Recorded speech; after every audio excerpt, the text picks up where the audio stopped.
حسبي ربي جل الله ما في قلبي غير الله نور محمد۔ اللہ کے رسول 6 ہجری میں چلے گئے، حدیبیہ کے مقام پہ روکے گئے۔ مکہ والوں نے کہا عمرہ نہیں کر سکتے۔ یہ 1400 صحابہ احرام باندھے ہوئے مذاکرات کے نتیجے میں وہیں سے واپس مدینہ آ گئے۔ اللہ کے رسول کا حکم تھا کہ لڑنا نہیں، آگے نہیں جانا، میں نے وعدہ کر دیا، واپس ہو جاؤ۔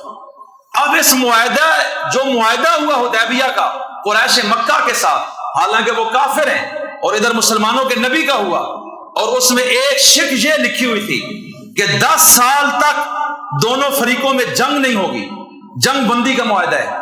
دوسرے نمبر پہ اس سال آپ عمرہ نہیں کریں گے، بے شک مکہ تھوڑے سے فاصلے پہ ہے، لیکن ابھی آپ واپس چلے جائیں گے۔ اگلے سال آپ لوگ آئیں اور 3 دن سے زیادہ مکہ میں نہ رہیں، اور اس عمرے کی قضا اگلے سال کریں، عمرۃ القضاء 7 ہجری میں۔ 3 دن سے زیادہ کی اجازت نہیں۔ آپ نے دستخط کیے، اور اس میں کچھ شرائط اور تھی، جس میں ایک شرط یہ تھی کہ اگر کوئی قریشیوں کا شخص یا مکہ کا کوئی شخص جو مسلمان بھی ہو گئے، اگر وہ مدینہ جائے گا تو مدینہ کے لوگ اسے واپس کریں گے، پناہ نہیں دیں گے، اور اگر وہاں سے کوئی شخص ادھر سے مکہ میں آتا ہے تو اس کو روکا نہیں جائے گا۔ اب یہ شرط مسلمانوں کے خلاف ہے، کافروں کے حق میں ہے، لیکن پیغمبر نے خون خرابے سے بچنے کے لیے ایک خاص حکمت کے تحت اللہ کے حکم کے نتیجے میں قبول کر لی کہ ٹھیک ہے، میں ایگری کرتا ہوں۔ اب اللہ کے رسول جب نکلے، یہاں سے مدینہ منورہ پہنچتے ہیں، یکدم مدینہ میں ایک شخص آتا ہے، اس کا نام ہے ابو بصیر، وہ صحابی رسول ہے، اور ان کے پاؤں میں بیڑیاں ہیں۔ جب انہوں نے کلمہ پڑھا ہے تو مکہ کے رشتہ داروں اور بدماشوں نے پاؤں میں زنجیریں باندھ دی ہیں، ان پر تشدد کیا ہے کہ تم کیوں کلمہ پڑھ گئے، تم اس مذہب سے واپس آ جاؤ۔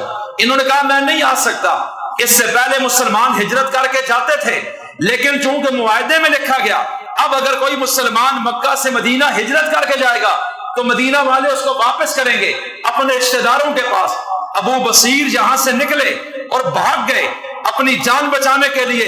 انہوں نے مار مار کے مجھے بے حال کر دی ہے، اور جرم کیا ہے کہ میں نے ایک اللہ کو اپنا رب مانا ہے اور میرا کوئی قصور نہیں ہے۔ یہ مشرک ہیں، بت پرست ہیں، میرے اوپر تشدد کر رہے ہیں، اور پاؤں سے باندھا ہوئے، دونوں پاؤں میں بیڑیاں ہیں۔ اب یہ اسی کیفیت میں یہاں سے بھاگے، کئی 100 کلومیٹر کا سفر کر کے یہ مدینہ منورہ پہنچ گئے۔ اب جب مدینہ پہنچے، نبی سے ملاقات ہوئی، آپ صلی اللہ علیہ وسلم نے کیفیت دیکھی کہ پاؤں تو سوجے ہیں، خون ہی خون ہے، اور لکھا ہے کتابوں میں جب گلیوں سے گزرتے ہیں تو خون کے چھینٹے راستوں میں گرتے ہیں۔ اتنے زخمی ہو گئے یہ صحابی، اور بیڑیاں ابھی بھی پاؤں میں لگی ہوئی ہیں۔ انہوں نے کہا یا رسول اللہ، میں نے کلمہ پڑھا ہے، میں آپ کا عاشق ہوں، میں نے مکہ چھوڑ دی ہے، ان لوگوں کے دل میں رحم نہیں ہے، بے تحاشا تشدد کرتے ہیں، آپ مہربانی کریں، میں مدینہ میں آ گیا، اب میں ادھر رہوں گا۔ میرے نبی نے فرمایا ابو بصیر تو میرا صحابی ہے، لیکن ایک بات یاد رکھ، میں نے ایک عہد کیا ہے، میں نے دستخط کیے ہیں، میں نے ایگریمنٹ کی ہے، اور مسلمان کبھی وعدے کے خلاف نہیں کرتا، چاہے اس کی جان پہ بن جائے۔ تو اب اگر وہ لوگ آ گئے تجھے لینے تو میں اپنے مرید اور ورکر کا خیال نہیں کروں گا، میں نے اپنے عہد کا خیال کرنا ہے کہ ہم مسلمان ہیں، لہٰذا تجھے واپس کرنا پڑ جائے گا مجھے۔ آخر کار ایسے ہی ہوا، ان قریشیوں نے مکہ سے 2 سپاہی بھیجے کہ جا کر ان کو کہو معاہدے میں لکھا ہوا ہے، لہٰذا ابو بصیر واپس کرو۔ 100% پتہ ہے ابو بصیر جب آئے گا واپس، وہ اس کو قید بھی کریں گے، کوڑے بھی ماریں گے، تشدد بھی کریں گے، زخمی بھی کریں گے، اور ممکن ہے جان بھی لے لیں۔ این اس کیفیت میں جب وہ 2 بندے پہنچے حضرت حضور کے پاس، کہنے لگے کہ آپ نے عہد کیا ہے اور معاہدہ ہوا ہے، اس معاہدے کے تحت ابو بصیر کو واپس کریں۔ آپ نے فرمایا کہ میں عہد کو پورا کروں گا۔ یہ ہے مسلمان کی شان، یاد رکھیے۔ آج تو ہم زبان کر کے پھر جاتے ہیں، ہم جھوٹ بولتے ہیں، اور ہم ہیں پھر بھی مسلمان۔ اب نبی اس پوزیشن میں کس طرح چاہے کہ اپنے صحابی کو واپس کرے، وہ ظالم مار دیں گے اس کو، لیکن ایک طرف یہ عہد ہے کہ میں حدیبیہ میں عہد کر چکا ہوں، اور یہ تو ایک ایگریمنٹ ہو چکا ہے، اب کیا کیا جائے، صبر کے علاوہ کوئی راستہ نہیں۔ ان دونوں سپاہیوں نے کہا بندہ واپس کرنا ہوگا۔ فرمایا ابو بصیر آپ چلے جائیں، مدینہ سے نکل جائیں، اور آپ میرا انتظار کرنا، میرا ایک پیغام تم تک پہنچے گا۔ ایک میسج میرا تم تک پہنچے گا، اس وقت تک تم نے میرا انتظار کرنا ہے۔ اب ابو بصیر جہاں سے حکم رسول کے تحت نکلے، مخلص نہ ہوتے، انکار کر دیتے، ایمان تبدیل کر دیتے کہ یہ اتنی زیادتی میرے ساتھ، لیکن اندر چونکہ عشق تھا کہ جان کیا ہزاروں چلی جائیں، نبی کی آنکھ نیچے نہیں ہونے دیں گے، نبی کی عزت سب سے عزیز ہے۔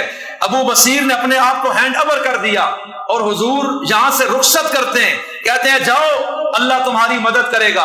اب جب ابو بصیر واپس ہوئے، نبی کا دل دکھ رہا ہے کیونکہ پاؤں لہو لہان ہے، زنجیریں پڑی ہوئی ہیں اور سارا جسم زخمی ہے، اللہ کے علاوہ سپورٹ کوئی نہیں ہے۔ جرم صرف یہ ہے کہ اللہ کو رب مان چکا ہے، اور وہ جن کے پاس جا رہا ہے ان میں رحم نام کی چیز کوئی نہیں ہے، 100% تشدد نظر آ رہا ہے۔